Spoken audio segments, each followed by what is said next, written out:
Bom dia a todos, sejam bem-vindos a mais uma sessão do Observatório Hopeful de Direitos Humanos e Desastres.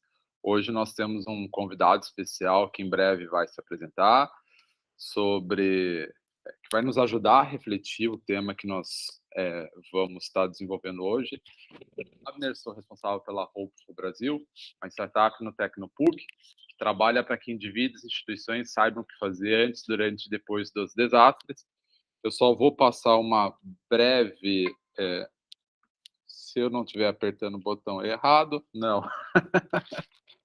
Uma breve orientação de abertura, então sejam todos bem-vindos à sessão do Observatório. Então, o Observatório é um ambiente de debate acadêmico, por isso reforçamos a importância de desenvolver os argumentos, explicar os conceitos, referenciar as fontes. Então, a partir de 2022, todas as sessões do Observatório serão gravadas e a exposição teórica será publicada. Nós consideramos, então, que a sua permanência implica na autorização dessa gravação. Bom, a gente segue, então, com o sumário da nossa sessão de hoje. Então, depois de ter feito a abertura do nosso observatório, nós vamos passar a palavra para o nosso convidado, depois das considerações em que ele reflete sobre o que são os direitos humanos. Nós vamos debater esse documento da Universidade de Colômbia, que reflete o impacto nos direitos humanos das mudanças climáticas. Hoje nós vamos refletir sobre os impactos da mitigação, da adaptação e da geoengenharia. Então, vou passar a palavra para o nosso convidado. Jair, muito obrigado. Só me ajude a pronunciar corretamente seu sobrenome. Krischke. Krischke. Pronunciei correto. Acho que pronunciei correto. Isso. Ah, boa. Bom, Jair, a palavra é sua. Novamente, obrigado por ter aceito o convite de participar da sessão. E aí, se apresente e desenvolva seu raciocínio sobre o que são direitos humanos. Bem, agradeço. Obrigado pelo convite. Para nós é muito importante. Cada oportunidade essa que nos oferece é muito importante. No Brasil, nós estamos muito atrasados no que diz respeito aos direitos humanos. Não sei se eu sou Jair Krischke. Eu sou um dos fundadores e o atual presidente do Movimento de Direitos Humanos. Nós somos a mais antiga organização de direitos humanos do Brasil. Nós, quando começamos a trabalhar em direitos humanos, em plena ditadura, furiosa. Então, nós trabalhávamos, eu costumo dizer, discretamente.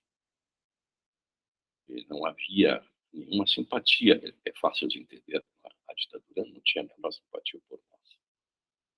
Alguns nos dizem assim, então vocês agiam na clandestinidade? Eu costumo dizer, não. Clandestino é quem estava no poder.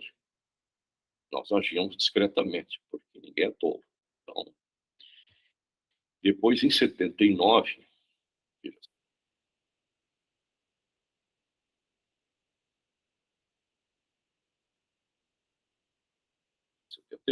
pessoas na prisão, sem direito a advogado, sem comunicar a família, sem justificativa sequer. Então, com o fim do AI-5, nós já em seguida fomos pendurar o bilhete no pescoço do tigre. Fundamos formalmente uma organização que passou a chamar-se Movimento de Justiça e Direitos Humanos. Então, esta é a razão de sermos a mais antiga, realmente a mais antiga, não há dúvida. Trabalhando em vários setores. Enfim, temos uma boa história. Quem tiver interesse, veja a nossa página www.direitoshumanosbr.com. Perfeito. Bem, a questão, então, que interessa, direitos humanos. O que são os direitos humanos?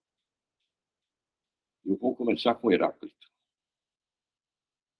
Nada é permanente, a não ser a mudança. Depois vou explicar por que eu gosto de abrir. Nada é permanente, a não ser a mudança. Direitos humanos são conquistas da humanidade. É uma trajetória. Eu costumo dizer de que os direitos humanos, eles começam num passado muito distante. Se nós formos ver na história, Hammurabi foi quem produziu o primeiro código que a humanidade conhece. E esse código, no início, diz assim: Hammurabi veio para proteger o fraco contra o poderoso. Olha a regra. Então, é uma primeira manifestação de direitos. E aí vai. Lá na antiguidade, nós víamos assim, regras de direitos humanos nas religiões. É muito interessante nas religiões. A religião não se discute, se crê. Então, esta utopia, que são os direitos humanos, uma utopia em marcha, ela começa lá atrás com regras de convívio social. Como é que nós vamos conviver? Então, eu gosto de contar a história lá do Oriente Médio, onde nós temos dois povos que vivem um conflito antiquíssimo, árabes e judeus, com religiões diferentes. Judeus seguindo Moisés, a mosaica, e os árabes, Maomé. Mas interessante, essas duas religiões têm lá uma regra que é igual. Não comem carne de porco. Pecado. Comer carne de porco é pecado. Para nós, em pleno século XXI, são estupidezes. Mas, na verdade, é uma regra de convívio social. Naquela região, a água era escassa. E a vida acontecia onde? Próximo das águas. Ali, ao redor do... Falta a palavra no nome. Então, ali tinha água. O porco é um animal que consome muita água. Portanto, naquela região, um animal antissocial. Porque a presença de um homem ali seria a exclusão de um porco, seria a exclusão de 4, 5 homens. Então, um animal antissocial. É pecado comer carne de porco. Então, a gente tira o porco do cenário e diz que os animais compatíveis com o oásis, que me faltava falar, o oásis, é cabra, camelo, que saem do oásis, vão buscar a fotossíntese fora e trazem para dentro em forma de leite, em forma de carne. E as sociais, o porco é animal antissocial. Não vejo. Os povos que vivem em conflito, religiões diferentes, mas uma única regra. É uma exigência. E a humanidade vai andando, vai se desenvolvendo. E já na Império Inglaterra aparece Bill of Rights, que estabelece direitos, começa a reconhecer no cidadão direitos. Quer dizer, é uma regra que protege o cidadão do Estado. O Estado produtor de violações de direitos humanos. Isso é antigo, mas é vigente até hoje. Então, lá está consignado várias situações de proteção ao cidadão. Depois, na Declaração de Virgínia, nos Estados Unidos, a gente vê quando aparece.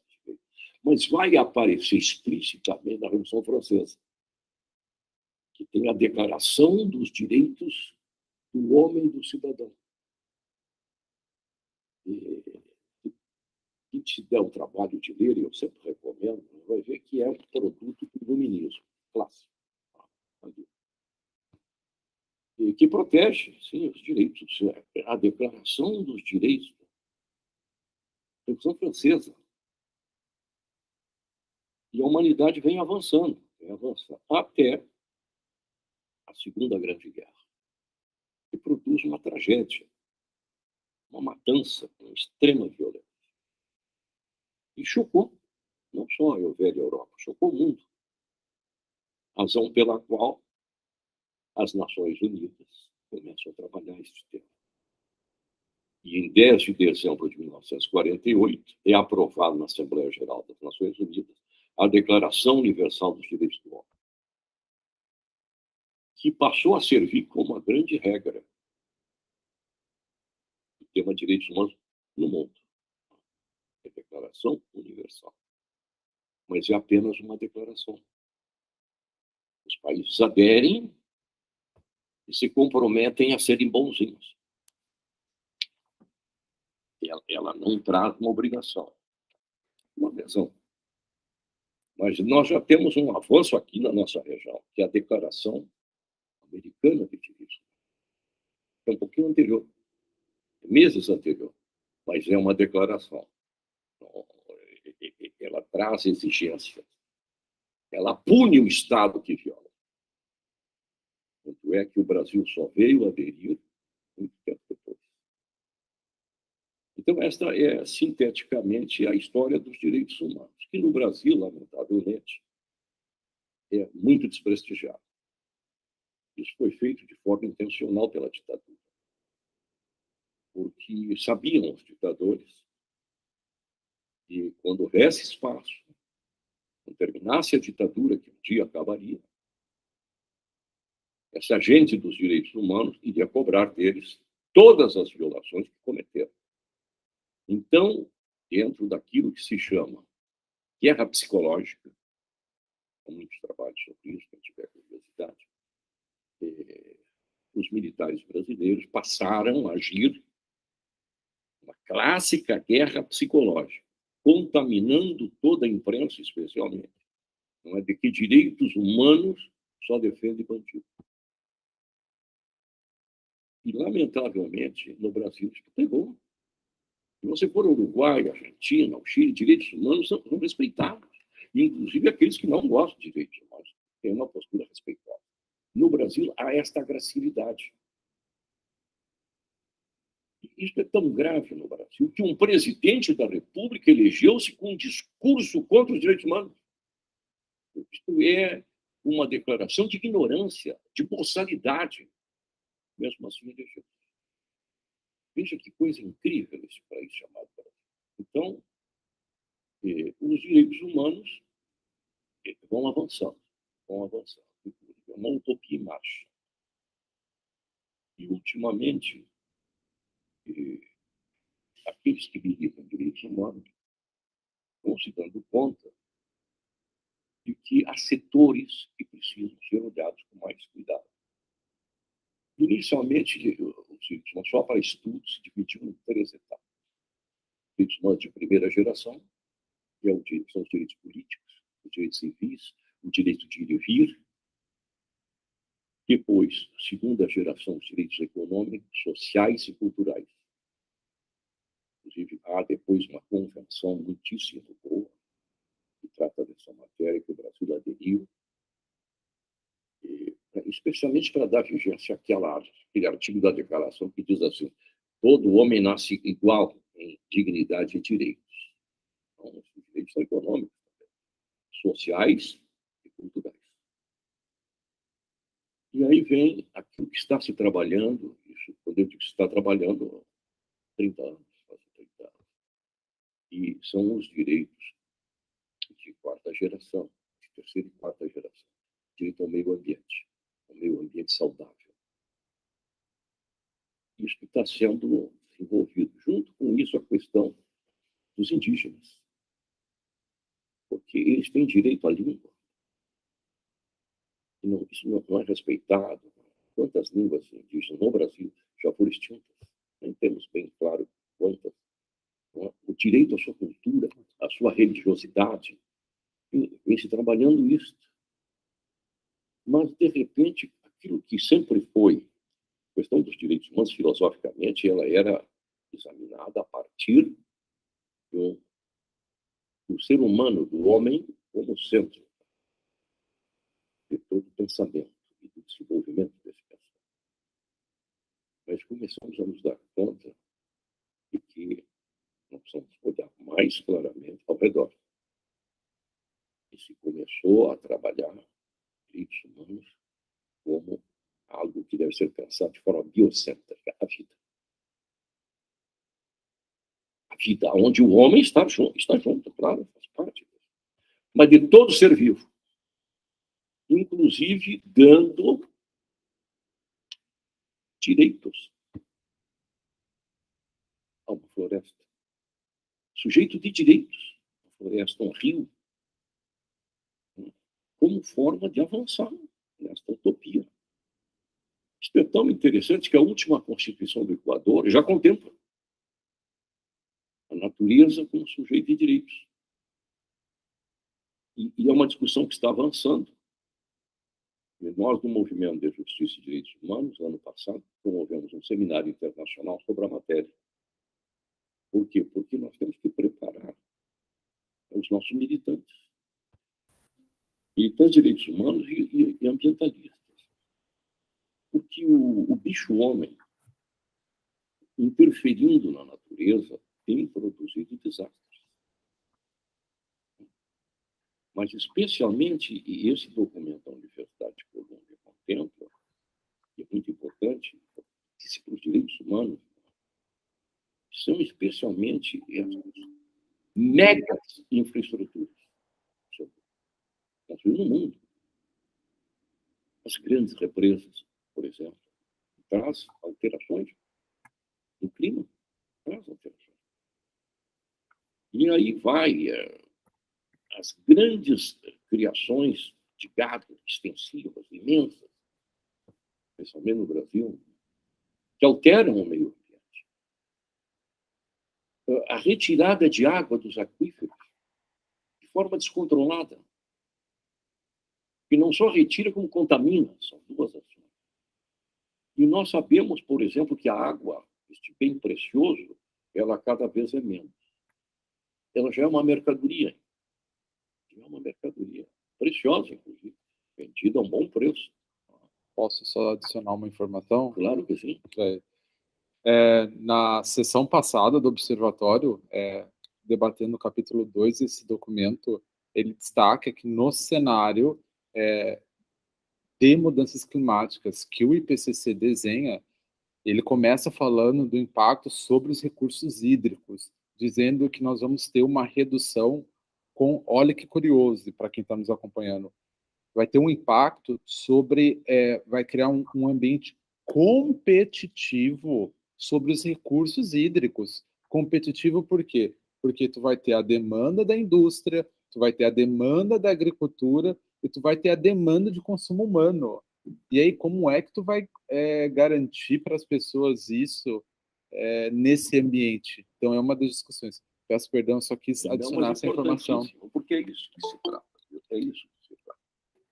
Em forma de brincadeira, e eu costumo dizer aos irmãos uruguaios o seguinte: um dia o Uruguai vai ser invadido. Militarmente vai ser. Ele não tem petróleo.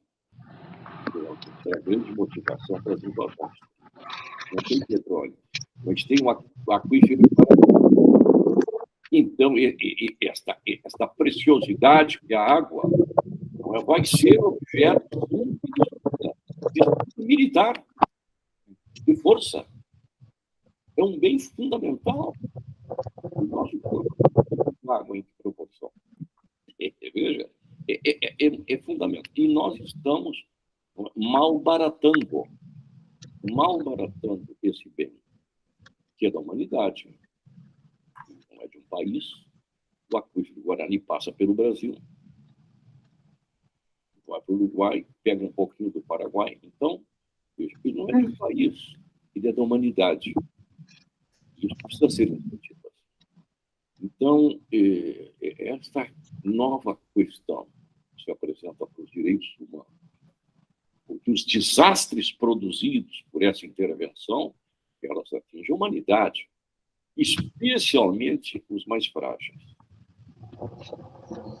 Então, quando eu comecei, falei da questão de nada é permanente, a não ser a mudança, os direitos humanos também começam a viver uma mudança, ampliando o seu universo. Em busca do quê? De que todo homem tem direito à vida. Lá no artigo 1º, todo homem tem direito à vida, mas que vida? Uma vida com qualidade, evidentemente. Então, essa mudança que os direitos humanos têm que fazer, de ampliar o seu universo, de entender, né, que o homem que foi sempre o centro da preocupação, ele precisa ampliar para uma biopreocupação, uma vida. Tudo que é vivo importa. Então, esse cuidado, a gente começa a avançar. Nós vamos trabalhar isso, provavelmente, como sendo um novo capítulo da questão dos direitos humanos. Isso é novo. Repito, o Equador já está na Constituição, outros países estão trabalhando essa ideia. É novo, é novo. Nós precisamos avançar. Temos bons especialistas, mas é uma ideia que tem que se aprofundar. Vamos e colocar em debate. As pessoas precisam entender isso. Cada ser humano precisa entender. Eu vou só te fazer uma pergunta, Jair, mas eu só queria antes cumprimentar o Roque e a Graciela, que acabaram de entrar na nossa sessão, só para poder posicioná-los. A gente está recebendo hoje um convidado, o Jair Krischke, que é diretor responsável pelo movimento Justiça e Direitos Humanos, o movimento que luta sobre esse tema, o movimento mais antigo no Brasil que lida com esse tema. Nós temos 2 momentos hoje na sessão, essa fala inicial do Jair, e a gente segue agora para debater o 3º capítulo do documento da Universidade de Colômbia sobre direitos humanos e mudanças climáticas. Só que antes da gente ir para esse debate do 3º capítulo dessa publicação da Universidade de Colômbia, eu só queria, Jair, ver se eu entendi um ponto que eu acho fundamental da tua fala, que tu começa falando sobre mudança e fecha reforçando o seguinte, que também os direitos humanos estão passando por uma mudança, e essa mudança é olhar esses direitos universais não mais da perspectiva só do ser humano, mas do meio em que esse ser humano está inserido, é correto isso? Exatamente, é isso, essa é a questão fundamental. Seria um entendimento de que tudo aquilo que nós pensamos, colocando o ser humano como centro de todas as preocupações, não é suficiente. No momento em que eu não protejo esse meio, eu estou violando as garantias dos direitos humanos. Eu acho que é o que a gente está discutindo. É exatamente isso. Porque a humanidade avança aos soluços. Não? Aos soluços. Então, é o último soluço agora. Sim, mas aonde a vida acontece? Ela acontece aqui, no conjunto de seres vivos. E a ausência desses seres vivos se impacta sobre a saúde humana. Veja uma coisa, nós temos o Prêmio de Direitos Humanos de Jornalismo. E a cada ano a gente escolhe um tema. No passado foi essa pandemia que precisávamos trabalhar, mas o ano anterior, em 2020, foram abelhas. Sim. Abelhas, veja, o Prêmio de Direitos Humanos trazendo como discussão Sim. abelha. Sim. E aí lembramos de Einstein,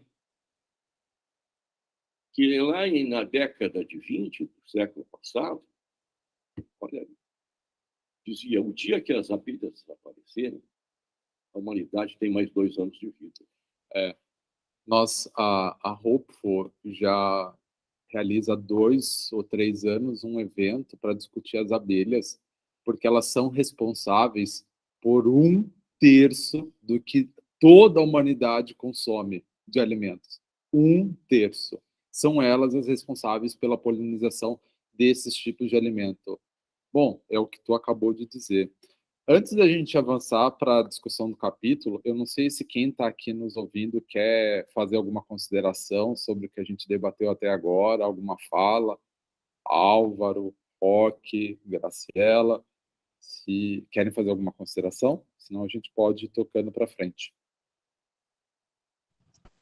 Não, só parabenizar e ótimo raciocínio esse de que se a gente não protege os meios de subsistência, por dizer de um jeito, a gente não está protegendo os direitos humanos. Tá? Acho que é uma linha que dá para pensar muito e que muitas ações em prol da humanidade podem ser justificadas a partir desse raciocínio, assim que achei bem interessante e agradeço. Também só agradecer poder participar dessa reunião e ouvir essa visão, né, mais ampla do que possam ser os direitos humanos, né? Eu acho que o caminho é esse mesmo, né? Uma preocupação muito grande. Obrigado. Obrigado, Álvaro. Obrigado, Roque. Nós vamos, então, agora entrar nesse capítulo, nesse terceiro capítulo do documento sobre mudanças climáticas e direitos humanos. E aí, o que entra de curioso nesse capítulo, Jair e quem está aqui nos acompanhando, é que a Hopeful trabalha com desastres, e aí a gente tem como política de prevenção o seguinte: se tu não consegue evitar a ocorrência de um desastre, tu tem que realizar ações de mitigação e adaptação. E eu não escondo para vocês que eu tinha uma visão tecnicista sobre as questões de mitigação e adaptação.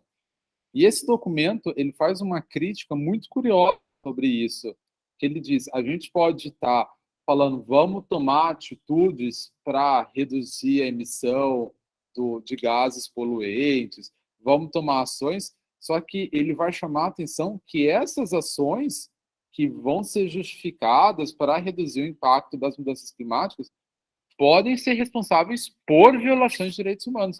Então, eu vou começar a avançar aqui.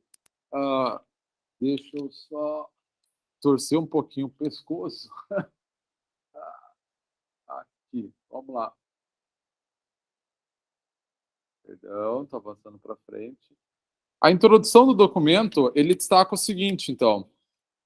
Ele afirma: a maneira como os governos e outros atores respondem aos desafios das mudanças climáticas também pode afetar o gozo dos direitos humanos.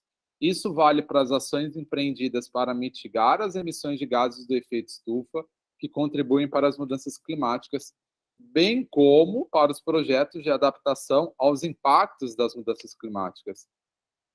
E aí ele entra nos primeiros tópicos que eu vou projetar aqui para quem está nos acompanhando, para ficar mais fácil a leitura. Deixa eu só organizar aqui.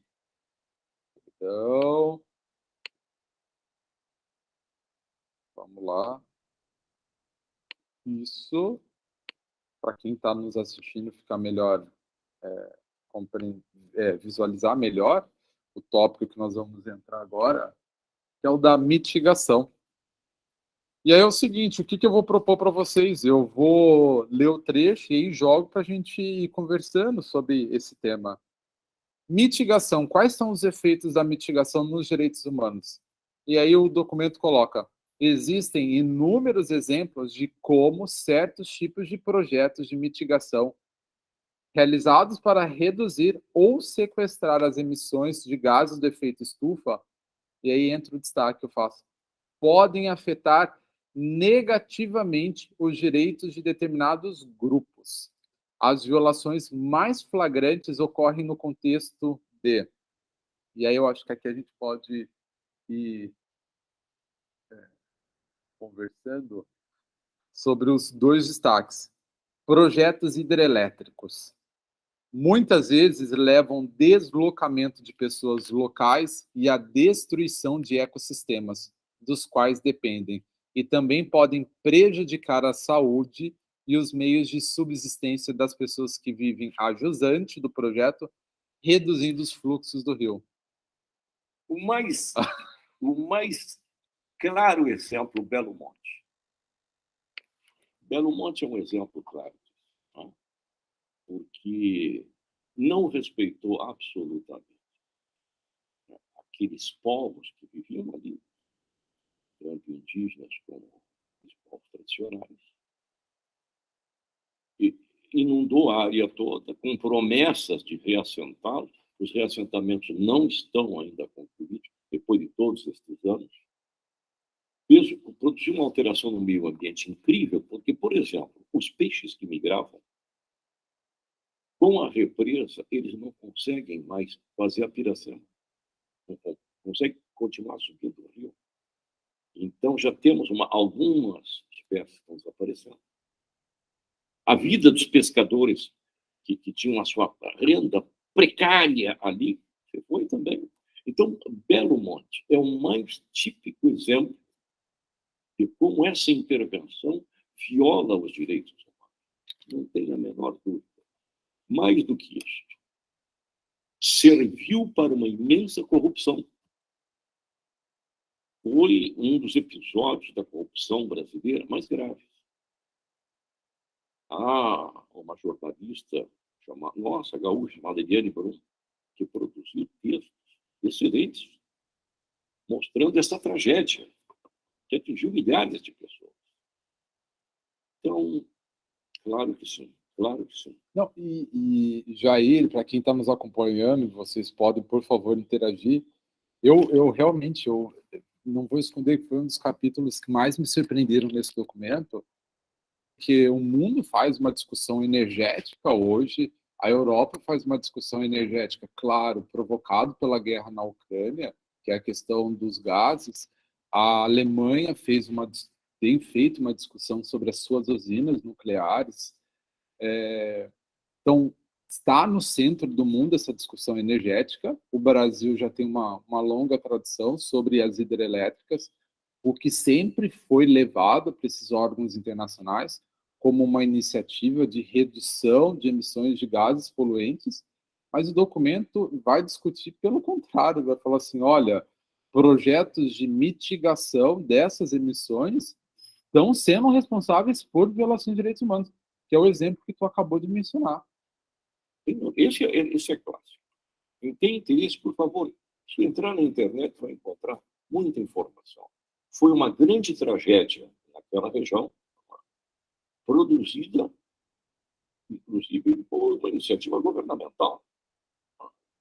É o poder público, que deveria zelar pelos interesses, que abandonou absolutamente todas as cautelas, né, e violou os direitos humanos de todas estas populações, de forma irreparável.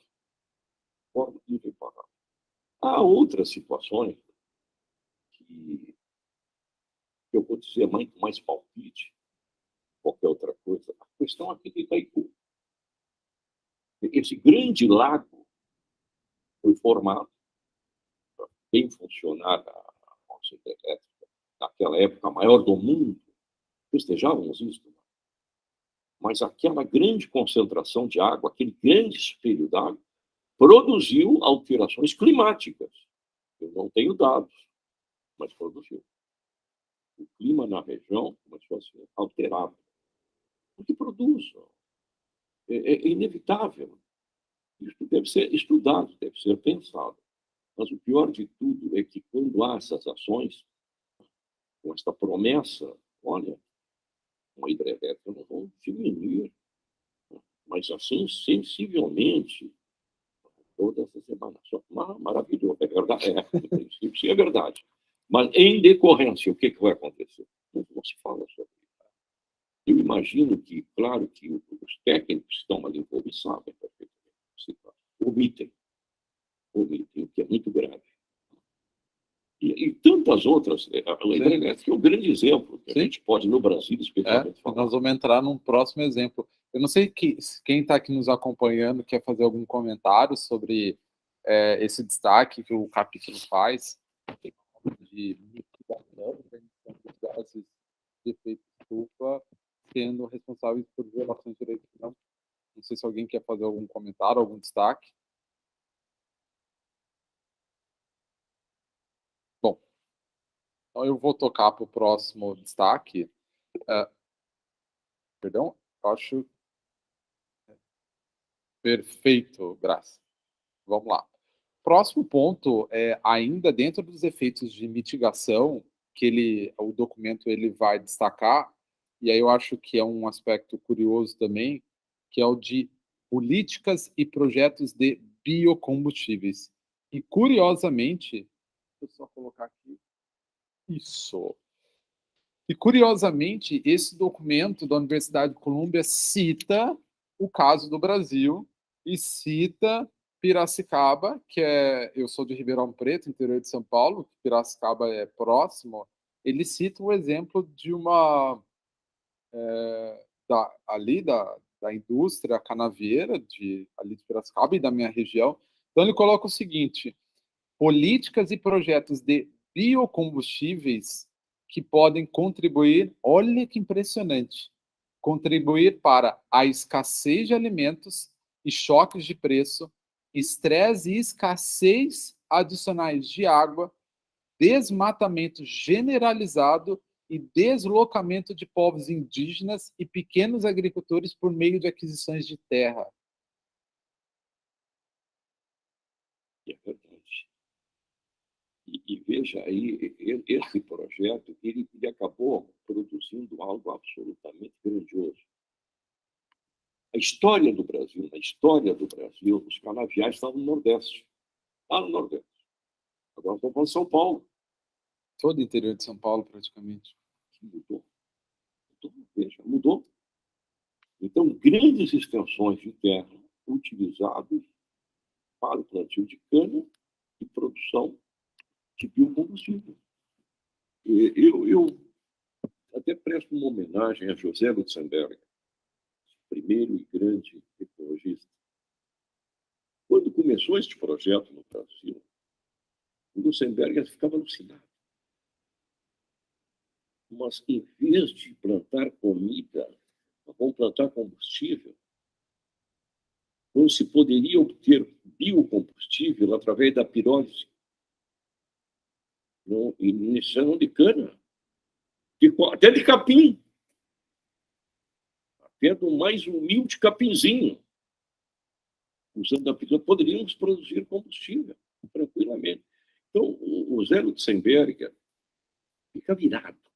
Ele era um alemão muito temperamental. Fica virado quando falavam na produção de álcool, o biocombustível, a partir da cana.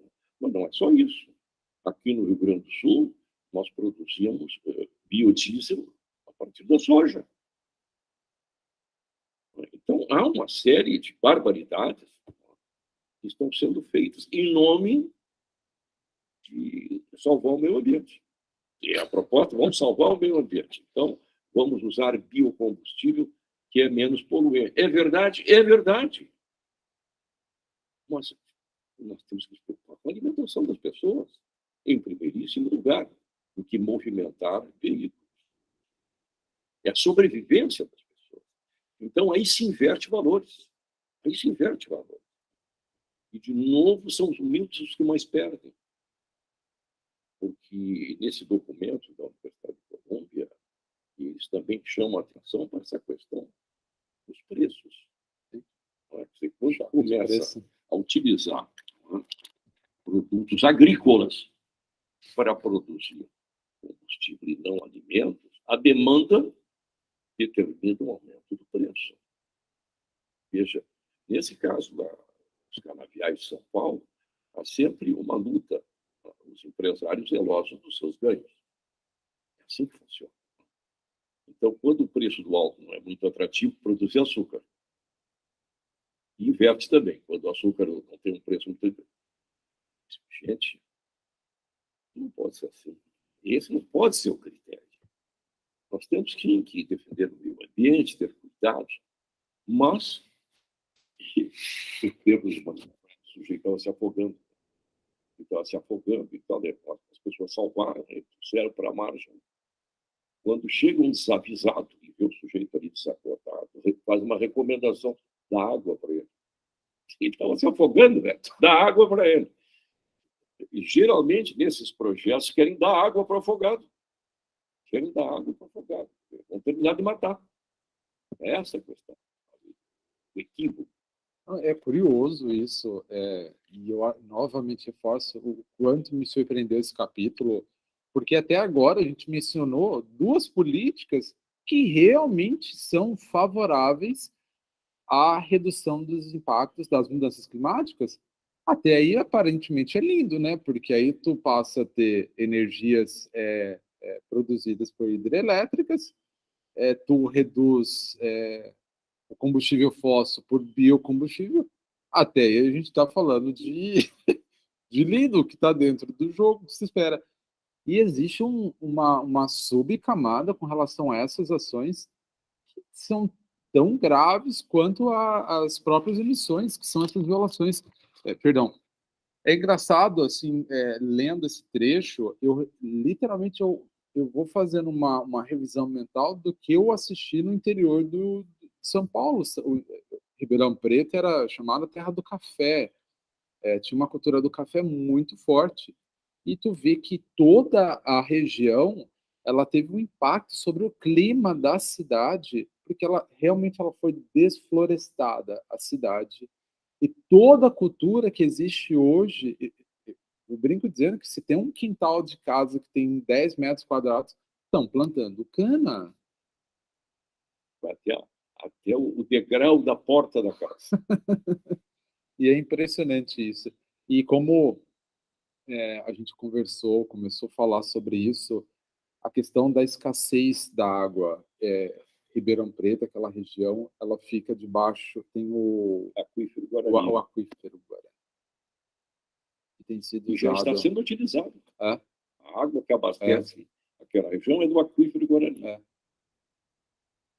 Dá vontade de chorar, sabia? E não é tão recente. Já tem algum tempo.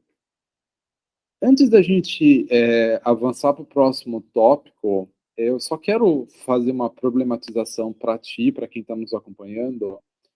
Primeiro, que é o seguinte: para esses dois casos, Jair, que eu mencionei, a gente sabe que o financiamento de uma hidrelétrica e de biocombustível não é só financiamento público.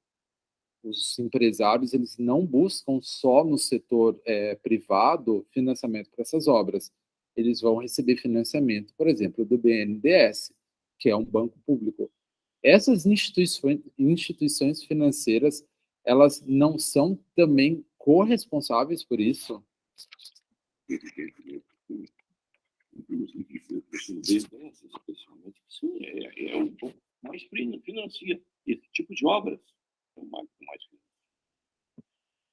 E, na verdade, no corpo de funcionários do BNDES, que é muito qualificado, tem gente que sabe exatamente o que está fazendo. Quem? Mas que aí, na hora, por exemplo, de conceder um empréstimo, está com os olhos. Esse argumento não vale. E se passa por cima. É impressionante isso. E eu não vejo esses técnicos que lá estão para examinar o projeto, para prever as consequências, não se rebelam. Isso eu acho muito interessante. Sabe? São pessoas com formação técnica, mas que um dia se comprometeram com a ética, do exercício da sua profissão com ética. Mas é assim que acontece. Belo Monte, o maior aporte financeiro foi do BNDES. Porque uma coisa que a empresa financeira, que as instituições financeiras fazem, é chamada análise de risco, que eles vão considerar a capacidade da pessoa poder pagar esse financiamento. Ponto. Não é o momento hoje, dentro dessa análise de risco, as instituições financeiras também não considerarem violações de direitos humanos que esse financiamento pode estar implicando? Deveria. Aqui nós estamos falando das mega obras. Sim, sim. O financiamento à agricultura. A gente fala especialmente do Banco do Brasil. Esse financiamento à agricultura, que é importantíssimo, nos projetos deveria, sim, ter mais cuidado. O uso, de forma absoluta, desregrada, do agrotóxico. Ao financiar a produção de alimentos, deveria se observar também naquela proposta como uma cláusula. Porque eu digo assim, olha, o Brasil é um dos maiores consumidores de agrotóxicos. Eu gosto muito de falar agrotóxicos. ensinava meu avô que a primeira subversão é da palavra. Então, agrotóxico. Agora chama-se defensivo agrícola. Né? E estão chamando agora de agroquímico, né? Ou defensivo agrícola. Fica bonito. Né?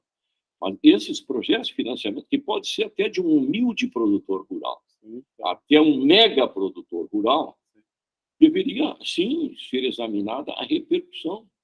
E tu sabe que, contrariamente, os técnicos da área, eles vão exigir para conceder o financiamento, que o sujeito use muito agrotóxico. Isso está acontecendo. E está empestando a humanidade. E no Brasil é terrível. Sim, a gente tem impacto direto sobre a saúde humana. Não tenho dúvida. É direto, não tem alteração. Bora lá, então, para mais um tópico. Então, nós vamos entrar agora, a gente sai da mitigação e a gente entra na adaptação. Deixa eu só compartilhar a tela para quem está nos acompanhando aqui, sobre o que esse documento fala sobre a adaptação. E aí eu vou colocar aqui para nós podermos acompanhar aquela torcida no pescoço aqui, ó. Isso. Ele coloca o seguinte, o documento: tanto a falta de adaptação e aí quanto a implementação de medidas de adaptação podem interferir nos direitos humanos, principalmente para os mais vulneráveis. Então, é um aspecto muito curioso que ele coloca. Tanto não fazer nada, quanto fazer, mas aí o fazer no sentido de não se observar suas consequências, pode interferir nos direitos humanos e sempre nos mais vulneráveis. E assim sempre que acontece, em qualquer aspecto que ele examinar a questão dos direitos. E são os violados, sempre são os mais humildes. Sempre são os mais vulneráveis. Sempre são esses. E aquilo que nós falamos de Belo Monte, né? Por exemplo, a mitigação foi criar uns assentamentos, vamos chamar assim, né? Assentamentos, com adaptação. Né? Então, como nós vamos inundar esta área, tu vai perder a tua casa, nós vamos te dar uma casa em outro local. Então, juntam aquelas pessoas que viviam isoladas lá na Amazônia, viviam a quilômetros, juntam. E não instalam nenhum sistema, né, de água potável, esgoto. Não sei se já colocaram as escolas. Então, essa adaptação absurda, incompleta, onde aglomeram e não dão condições de vida, isso é terrível. Isso é terrível. Então, são as adaptações, no caso brasileiro, inclusive fajutas, inconclusas, e que aquele cidadão que vivia da pesca ficou sem renda. Como é que isso vai funcionar? Ele passou de um sujeito que precariamente sobrevivia a um indigente. Que, estando localizado em tal região, ele não tem nem onde pedir esmola. Sabe? É cruel, isso é muito cruel. Então, essa adaptação, ela não é pensada, ela não é privilegiada. Esse ser humano, ele, para sobreviver, ele precisa dessas condições. Ele precisa minimamente de dignidade. Também isso é importante. Não é só sobreviver, mas é sobreviver com dignidade. Isso não é pensado, não é observado. Por quê? Porque eles são cidadãos de terceira categoria. Não têm acesso à imprensa, por exemplo, para reclamar. Não tem um parlamentar que se preocupe com aquilo. Então, somos abandonados. Jair, e quem está nos acompanhando, essa semana eu tive a oportunidade de acompanhar uma análise que o Serviço Geológico do Brasil está fazendo das áreas de risco de Porto Alegre. E dentro do que tu disse, do que nós estamos debatendo, eu espero que a minha descrição ajude vocês a formarem uma porque eles fizeram numa área aqui em Porto Alegre, eu não me recordo aonde, eles literalmente cortaram a rocha, um longo trecho de rocha, de solo. Parece, adoraria estar mentindo, tá bom? Mas eles não deram entre o recorte e a construção de casas habitacionais nenhum metro de diferença, de intervalo. Para e pensa, a gente constrói um conjunto habitacional colado em um recorte da rocha e de solo. Para quem conhece desastres, principalmente dos geológicos, a gente vai ter os deslizamentos oriundo do quê? De um encharcamento do solo e uma pressão natural. Agora, foi construído um conjunto habitacional colado com um solo recortado que todo mundo sabe que vai provocar um deslizamento. Uma questão de tempo. Como é? E aí entra a questão do Estado, como é que o Estado e o seu conjunto técnico me cria um conjunto habitacional numa área potencialmente de risco para a população. E a população pobre, essa população vulnerável que a gente está falando, é que não vai entender que aquilo pode ser uma ameaça à integridade deles. São as pessoas que vão pegar a sua economia e provavelmente passar os próximos 20 anos pagando financiamento para morar numa área que vai ser uma área de risco para eles.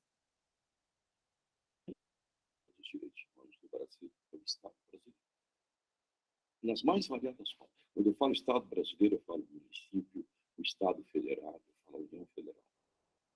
É o grande violador. E ele deveria ser o protetor. Por isso, o Estado. Que não tem sentido a existência do Estado. Então, o Estado que descumpre a sua obrigação. Mas já que estava falando de questões geológicas, se me permite, eu gostaria de falar de alguma coisa de Porto Alegre que é importantíssima. Nós, em abril, fizemos um seminário sobre o assunto. O Rio Guaíba.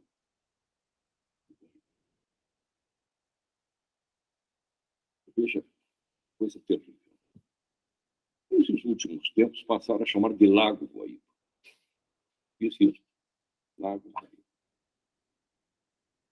E por que isso, será? Tem uma explicação. Às vezes não sabe, mas tem uma explicação. É uma questão legal.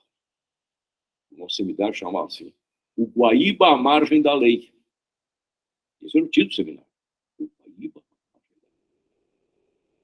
A lei brasileira diz que a área de proteção à margem de uma lagoa são 30 metros.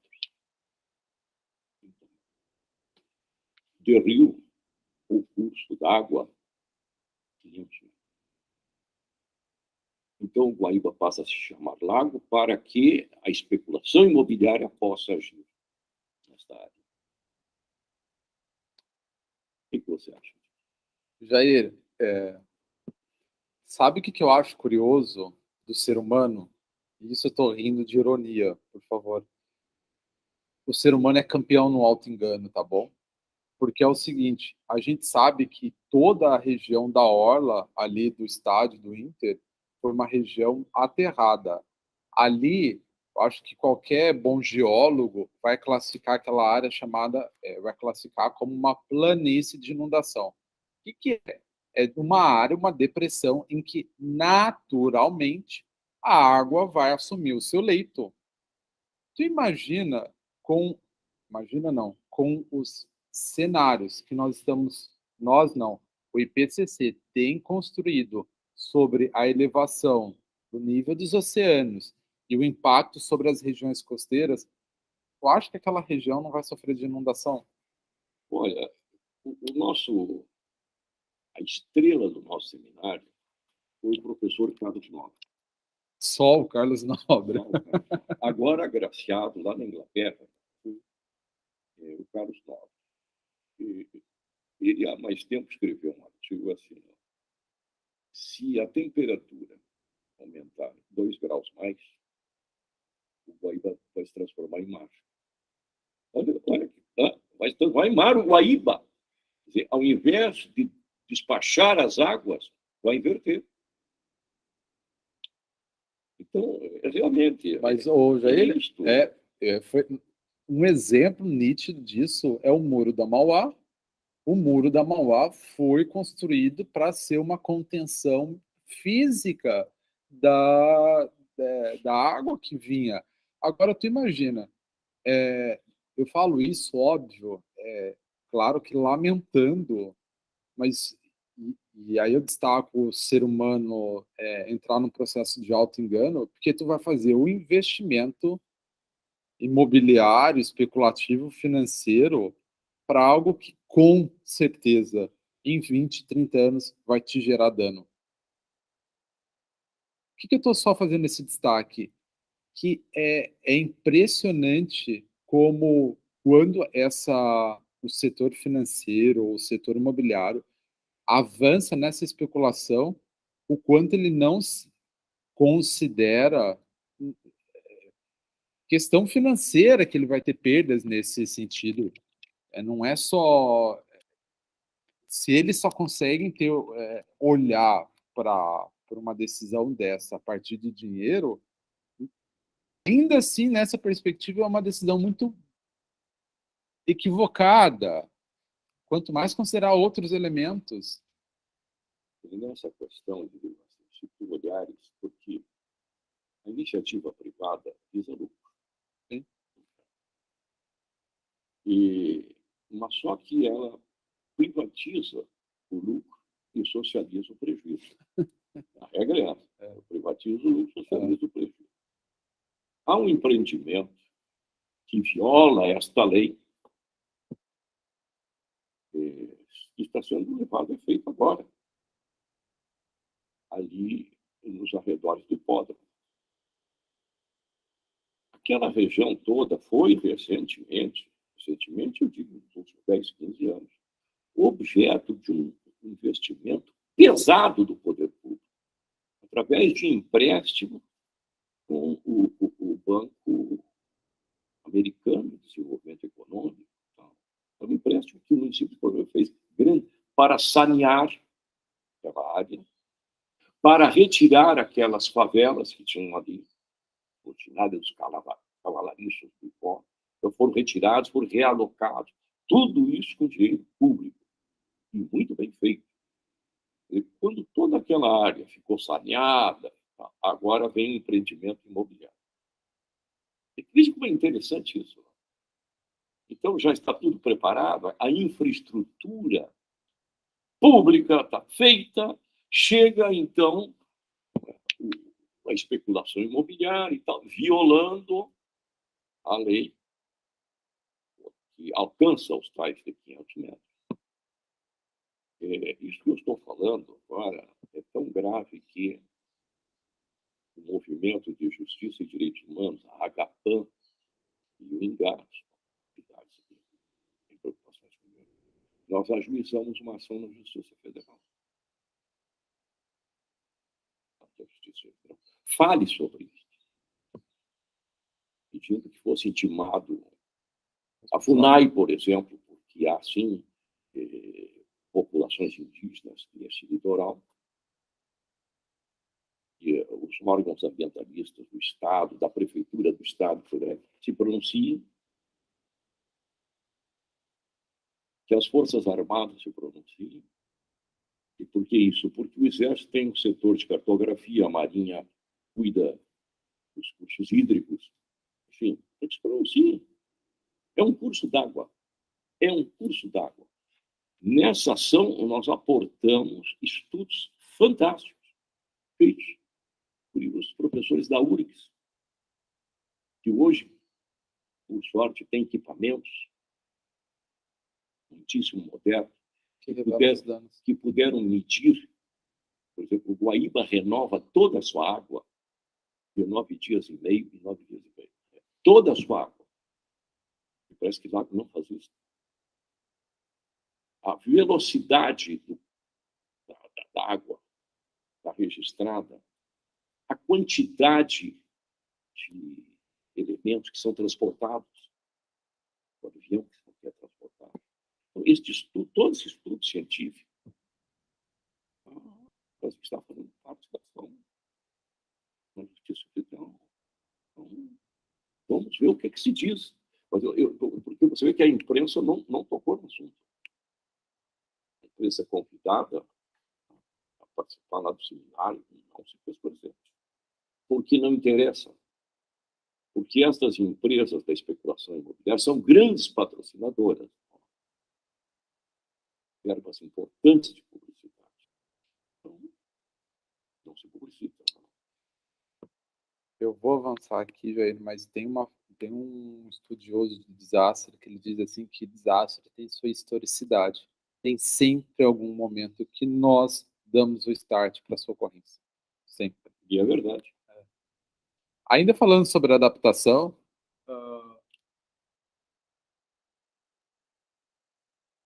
o documento ele fala, uma preocupação é que alguns programas de adaptação, bom, era o que a gente estava falando agora, Jair, podem beneficiar um grupo em detrimento do outro. Quase foi uma ponte do que a gente disse. Como pode ser o caso de fortificações costeiras que protegem uma comunidade enquanto expõem outras a maior risco de erosão ou inundação. Mas era o que a gente estava falando agora. Ações de adaptação que beneficiam um grupo ou em detrimento do outro.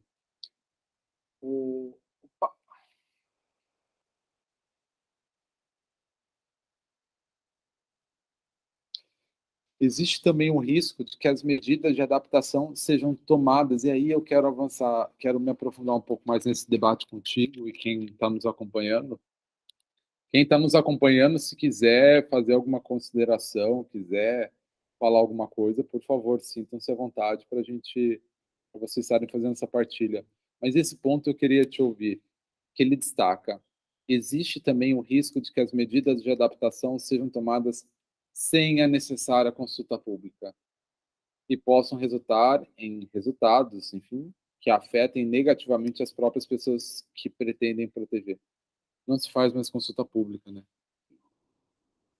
Não, eu digo assim, ó, no caso de Porto Alegre, a própria lei municipal exige consulta pública. Sim. Mas, de volta e meia, é só negado. Nós já ganhamos uma ação na Justiça Federal pela ausência da consulta pública.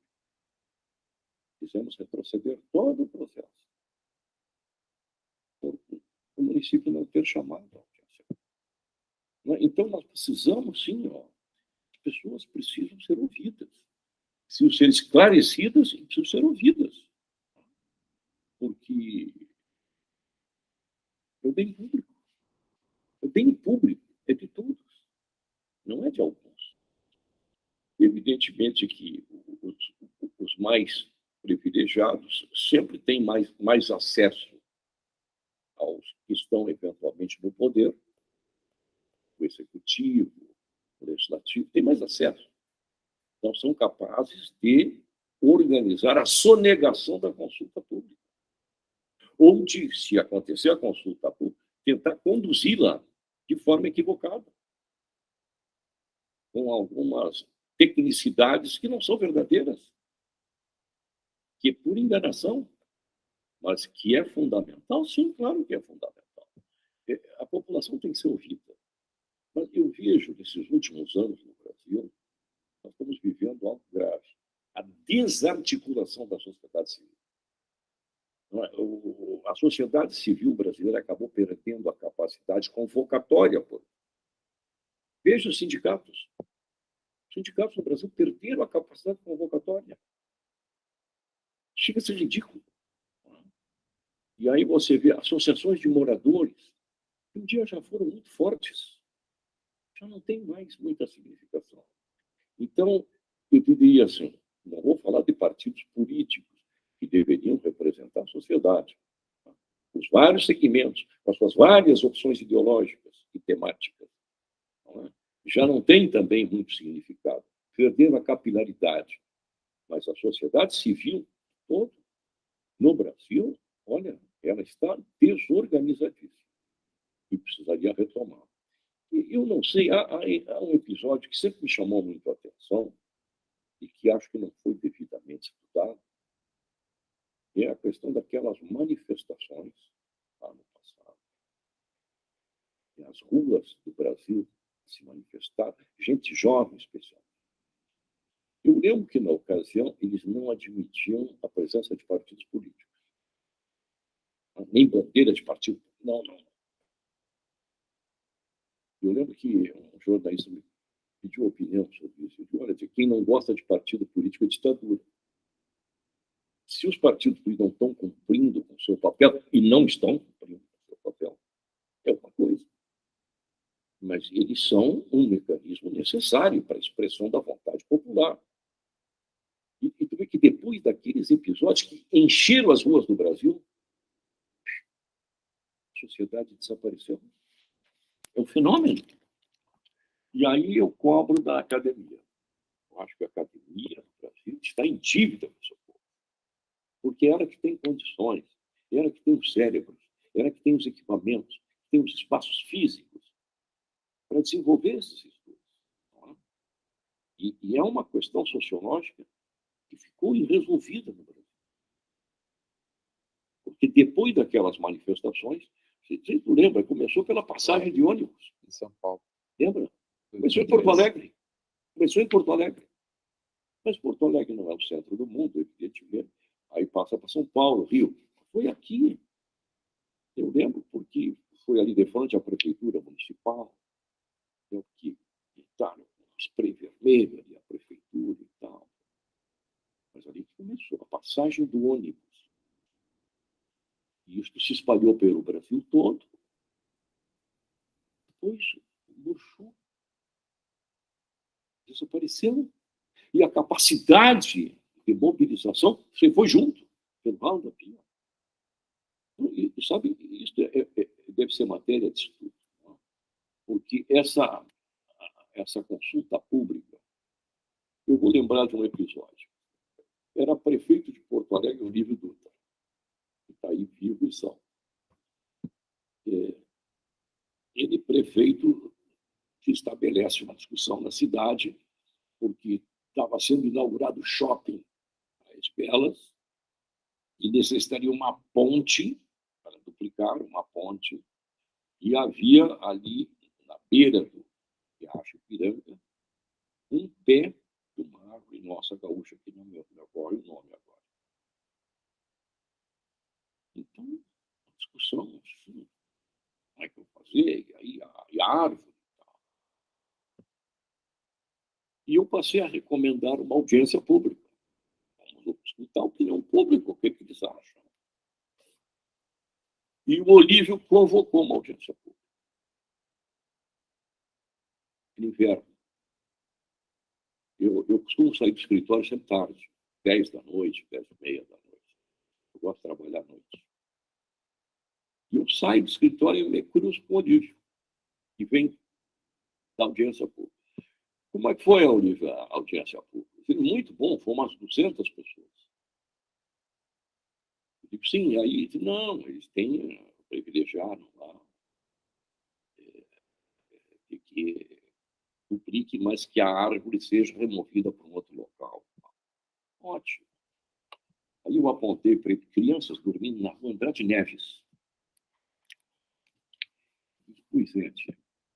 Para discutir o destino de um pé de couve, seriam 200 pessoas na prefeitura. E essas crianças que estão aí jogadas? Quando é que nós vamos fazer uma audiência pública? Eu digo assim, alisou o bigode. Então, a audiência pública é muito importante e deve ter essa abrangência. Desde o pé de couve, que é o destino da criança que está na rua. Eu acho que é a melhor forma de governar. O poder público tem um compromisso com o quê? O público. Ele tem que ouvir aqueles que serão beneficiários ou vítimas das tais de políticas públicas. essa consulta é fantástica, precisa acontecer, ela precisa acontecer de forma qualificada. Ô, Jair, quem está aqui nos acompanhando, então, tem feito algumas considerações no chat. Então, o Álvaro colocou mudanças nas políticas energéticas a favor da redução das mudanças climáticas. Os impactos negativos não são capa do jornal, dá certo para eles. Se eu mencionei errado, Álvaro, tu me corrija, por favor. A Graciela, ela coloca o seguinte: apenas comentar que a questão do investimento na Orla do Guaíba sempre foi uma questão para mim, em razão de sabermos, em razão do aquecimento global, haverá o avanço das águas. Isso. As cidades que possuem seus rios, lagos, lagoas, todas deveriam ter projetos pensando no futuro da população. Eu acho que realmente acontece. Pessoas não, acho que as autoridades ainda estão levando de uma maneira muito negligente os cenários que estão por se avizinhar. Negligente é uma palavra assim, muito benévola. A gente começar encaminhando aqui, a gente tem mais um tópico sobre adaptação para comentar. Deixa eu só torcer o pescoço aqui. Opa.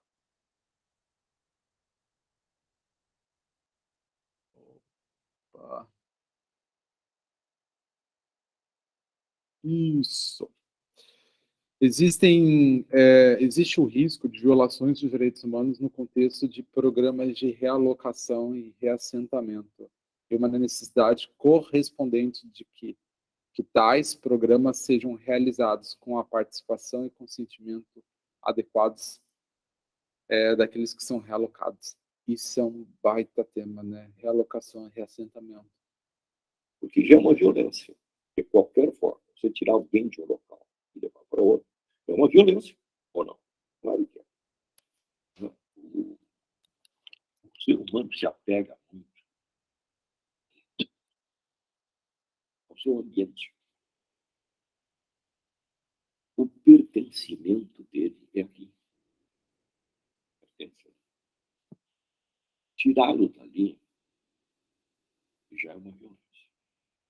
Inclusive, mesmo que melhore as condições de saneamento, de habitabilidade, enfim, escolar, pode melhorar de transporte, mas de qualquer forma é uma violência.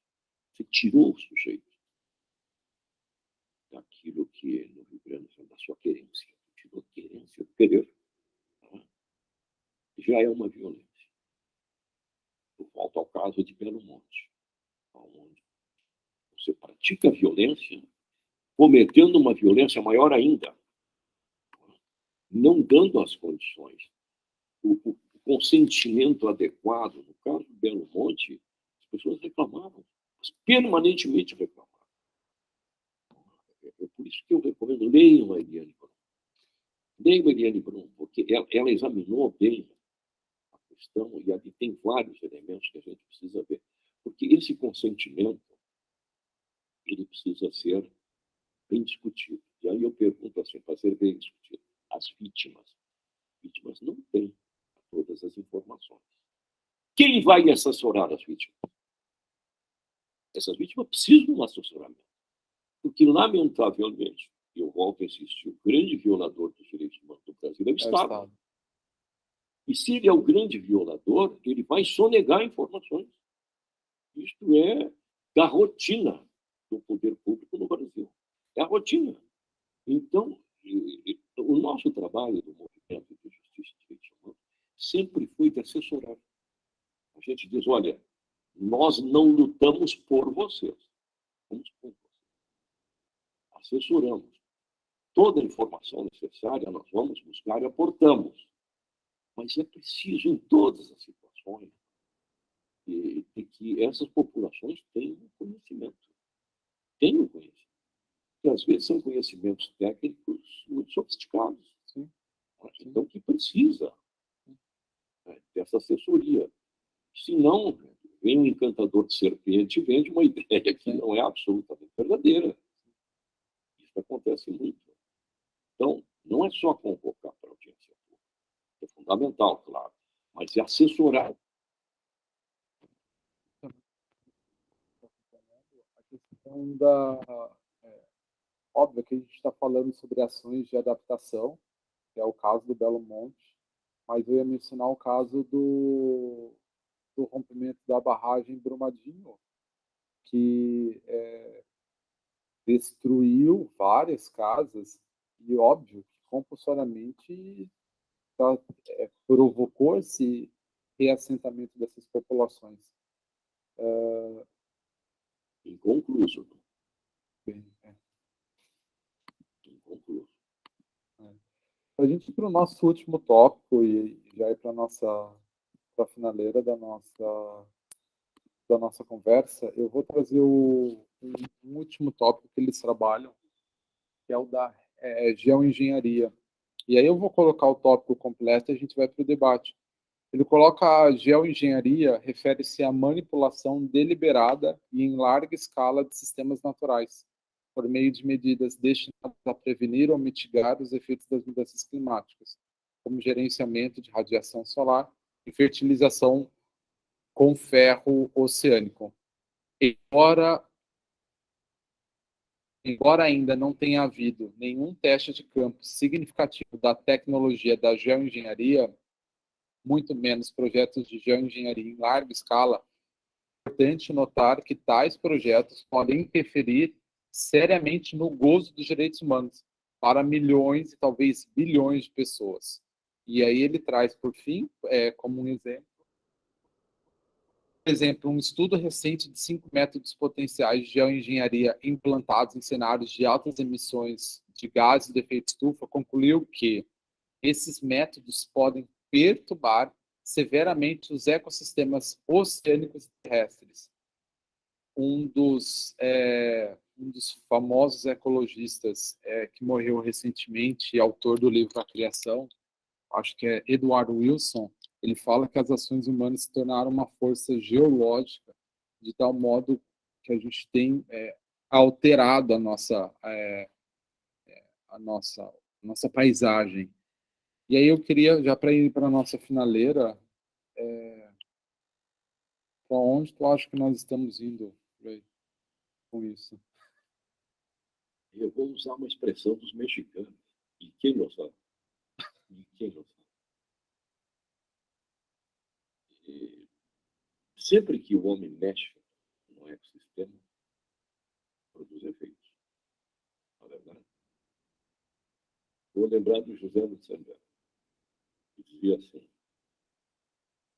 Deus perdoa sempre. Os homens, às vezes, perdoam. A natureza não perdoa nunca. Então, eu te diria assim, grandes especialistas devem saber, mas esse não é um conhecimento que esteja vulgarizado, não está vulgarizado. Então, eu não sou especialista, longe disso, mas acho que sou uma pessoa bem informada. Não tenho absolutamente coragem, e se tem aí, não sei. E quem não sabe? Quem não sabe?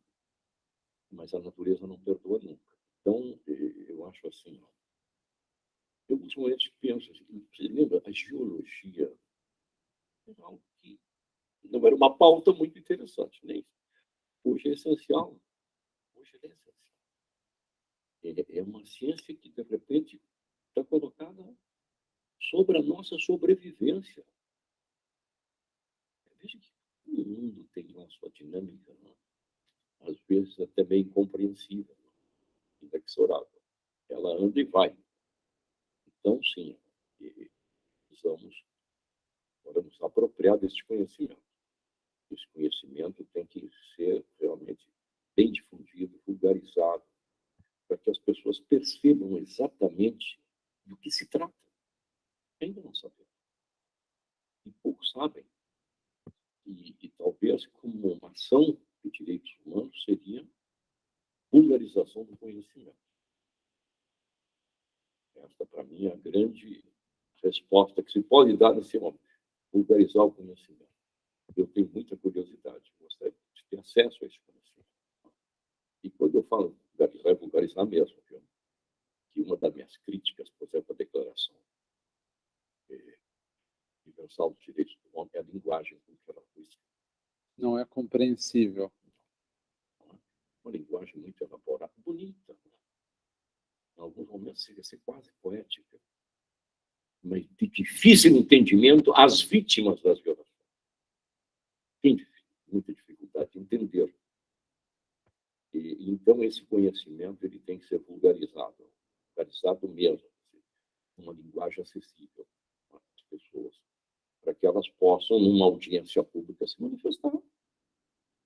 Saber exatamente a gravidade do que se trata. Eu não tenho condições de mesurar hoje, e nós estamos muito próximo à porta do inferno, 50 metros, 100 metros, não sei, 1 quilômetro, mas eu sei que as coisas são preocupantes. O cenário é preocupante. É isso que a gente espera, então, desses cientistas que tiveram muito escondidos lá nos seus laboratórios, nos seus ambientes de estudo, mas que chegou a sua vez. A palavra deles passou a ser muito importante para a humanidade. Não é para Porto Alegre, foi para a humanidade. Nós precisamos desses conhecimentos. Quem está nos acompanhando quer deixar alguma consideração final, alguma fala final? Álvaro, Roque. Querido. Deve ser o Roque Rexigel. Ele mesmo. Um abraço, Roque. Agradecimiento y parabenizar pela conversa. Bem interessante começar o sábado assim. Ficam muitos pensamentos para desenvolver e a trabalhar, assim que obrigado e parabéns pelo trabalho. Obrigado, Álvaro. Seja sempre bem-vindo Bueno. ao observatório.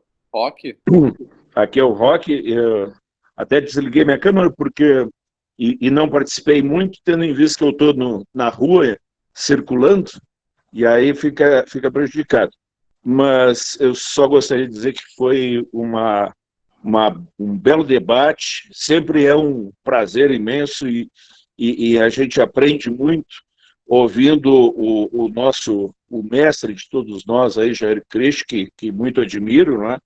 E que tenho assim, a satisfação e a honra de trabalhar com ele em diversos projetos, né? E sem dúvida alguma, os temas aqui tratados, eles trazem uma preocupação que não é de agora, né? Já foi mencionado, inclusive, pelo Jair, o José Lutzenberger, que há muito tempo já vinha preocupado com esta questão, né? E pouco foi feito em proteção a essas questões ambientais que, sem dúvida alguma, é uma tragédia anunciada, né? Num futuro próximo, nós já sentimos diversos reflexos disso atualmente, né?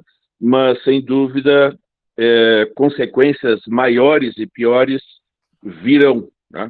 Então, foi uma satisfação ter podido compartilhar aí de todos esses debates. Muito obrigado e um grande abraço também para ti, Jair. Abraço, Roque.